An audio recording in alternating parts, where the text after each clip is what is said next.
BWRSD.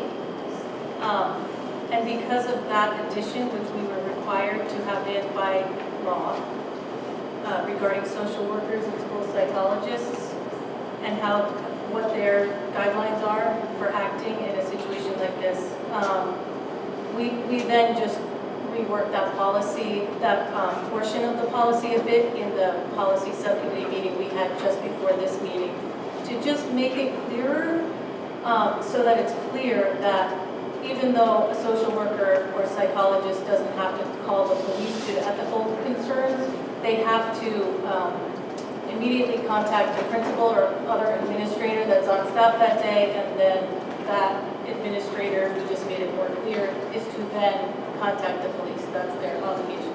So, unless I misunderstand this, Mr. Bradshaw is making an amendment to the policy as it was presented to the full school committee. Did you happen to get that wording, Karen? Yes. All right. Can I have a second to his motion to amend? Yes. And a second to the motion to amend. Any discussion on that? Attorney Hayes. Yes, sir.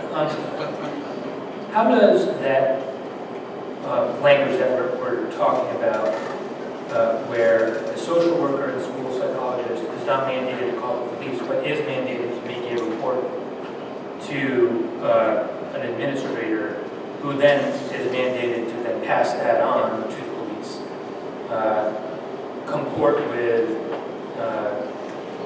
the legal and ethical obligations around, I suppose, confidentiality and ethical concerns related with what social workers' ethical duties are? It seems like it's still a mandated report. It's just not a mandated report to authorities, but it's a pass-through. That's essentially what it ends up being. They're legally obligated to report to DCYF per the Rhode Island General Law. When we reviewed this policy, a number of social workers and school psychologists, they pointed out that they agreed they were mandated to report to DCYF. They acknowledged that they're mandated to report to their employer, the school department. However, they expressed concerns in certain circumstances about reporting certain things to the police as being outside of their ethical obligations or in conflict with their ethical obligations. So therefore, we built in this where they'll notify the administrator, and then the building level administrator will make that call to the police. It preserves their ethical, what they believe are their ethical obligations, and at the same time also ensures that we being the school, gets the message to the police. Thank you. Okay. As one attorney to another, it was a wonderful exchange. I'll rephrase it. Are you okay with this change? Yes, I am. Very good. Any other questions, comments? Okay. Hearing none, can I ask? Sorry. No, this is really simple. And I didn't notice it until Brian, Mr. Bradshaw was pointing out where the change was. So it jumps from section 1 purpose to section 3 protocol, just for purposes of catching all, making a professional presentation. I would say that we should change that to say section 2 protocol. And that's a clerical thing that can be done without an amendment, but I'm looking to know if there's any more discussion on the amendment as being proposed. No, we didn't. So hearing no further discussion, can I have a vote on that? All in favor of the amendment, please signify by saying aye. Aye. All opposed? Okay. Now, are there any other comments other than the clerical which can be done without an amendment? So, Aaron will take care of that. Diane will take care of that. Any other discussion on the policy itself? Just one question, which is, my understanding is that this is essentially a model policy that we're adopting, and that it goes along with the requirements that exist under Brown general laws. In addition to what was already discussed regarding the school psychologist and social worker reporting requirements, are there any other modifications that would be made specifically to the model policy? Thank you. Hearing no more discussion, all in favor of the policy as amended, signify by saying aye. Aye. All opposed? The ayes have it, the policy passes. Before we get to committee reports, I have some couple of individuals who had filled out the public participation forms. You want to speak separately? Together? So Alec Ellsworth and Ashlyn Giroux, they want to come and you actually wrote two different things down, so I'm going to leave you to say what you want to say at that podium, please. All right? Let's turn the microphone on and we're here to listen to you. Good evening, my name is Ashlyn Giroux and I'm a junior here at Mount Hope. My name is Alec Ellsworth and I'm a senior at Mount Hope.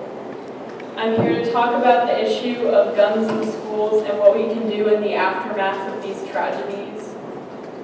On February 14, 2018, an armed former student of Marjorie Stoneman Douglas High School walked into the building armed with an AR-15 assault weapon and went on a 3-minute killing spree. In those 3 minutes, 14 students and 3 staff members were shot multiple times each and killed in fire, while 14 others were injured. Of the teachers and students killed, most had opened the doors to let others in who were stranded in the hallways, afraid of being stalked and hunted down by the gunmen. Even though this is not to be followed in a lockdown procedure, a natural instinct to save others came into full force from a community willing to sacrifice for each other. I remember Sandy Hook happening when I was in 6th grade in 2012 and hearing about all of the 1st and 2nd graders that were killed in a merciless act. Those students were, and still are, too young to speak up against guns and school shootings, but in the wake of this ultimate obliteration, the students of Marjorie Stoneman Douglas High School have called on us as students, teachers, educators, administration, parents, and families to come together and walk. On March 14th, we will participate in the nationwide school walkout at 10 a.m. and stand in silence for 17 minutes to remember Alyssa, Scott, Martin, Nicholas, Aaron, Jamie, Chris, Luke, Kara, Gina, Joaquin, Elena, Meadow, Helena, Alex, Carmen, and Peter. Working with administration to be able to do this has been an ease, as they have been very cooperative and supportive of us students coming together to do this, and we thank them for that. We want this to be an educational and commemorative event to be taken seriously in order for us to be able to process this without political views being involved, without violence breaking out, and without disliking one another for participating if you don't agree.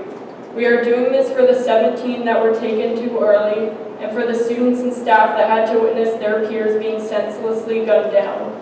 We are doing this to honor their strength and determination and courage of becoming activists to challenge the NRA so soon after this tragedy to make a change in the anti-gun agenda. And I'm here to talk about lockdown procedures at Mount Hope. So through my 4 years at this school, I have witnessed many lockdown drills, and to my knowledge, what has been done every single time is the teacher opens the door, checks to see if a student is wandering in the hallway. If they are, they bring them into the classroom. If not, they just shut the door and lock it. We as students are instructed to sit in a corner and stay completely silent and hidden from view from the door. Now, I personally do not believe that this is very effective in today's society, since how guns have evolved so much. Personally, as a better way to combat this, we need to evolve our lockdown procedures. So I think that we should, as students and teachers, be allowed to lock the door once we realize no one's outside, and be able to barricade the desks against the door so an active shooter won't be able to access this classroom. I understand that getting the desks to barricade this door will cause a lot of noise and it can attract attention to a classroom. I do understand this, but if you think about all these desks being barricaded against a door, it's going to be very difficult for an active shooter to be able to access the classroom. I also think that students should be more educated on more things they can do, as well as teachers and administration. I did some research from survivors of past school shootings, and a lot of students have said if you put on your backpack around your back, it can try to stop a bullet. It can be the difference between life and death. And every student, or pretty much every student at Mount Hope carries a Chromebook in their backpack. So Chromebooks are great and all, but they can also be used other than technology to stop a bullet. So if you have your Chromebook in your bag and textbooks and such, you can wear it around your backpack and it could probably stop a bullet if you're lucky. Another thing that I did read about was if you take, say, a history textbook from one of our classrooms, you could put it under your shirt, and that could also be the difference between life or death. I feel like students and staff need to be educated on this stuff because it can help save lives. And that's all. I thank you for your time, and I hope you consider what I've said. I have one more question because I didn't write it down. When are you doing the walkout? March 14th at 10 a.m. 3:14. Okay, thank you, thank you. And thank you for your concern and compassion. Can I make a suggestion, Mr. Chair? I noticed that the first statement was a prepared statement. She could, if it's the will of the chair, she could make that statement available to the minute taker, and the entire statement can be part of the permanent record of the minutes for this meeting. If you so desire, I think that we can have that happen for you. If you can provide our secretary with a copy of your statement, we'd be happy to include it in our minutes, and it'll be here, and we'll be approving it at our next meeting as well to maintain in our records. So thank you. If you feel that you want that to happen, please bring it, get it to us.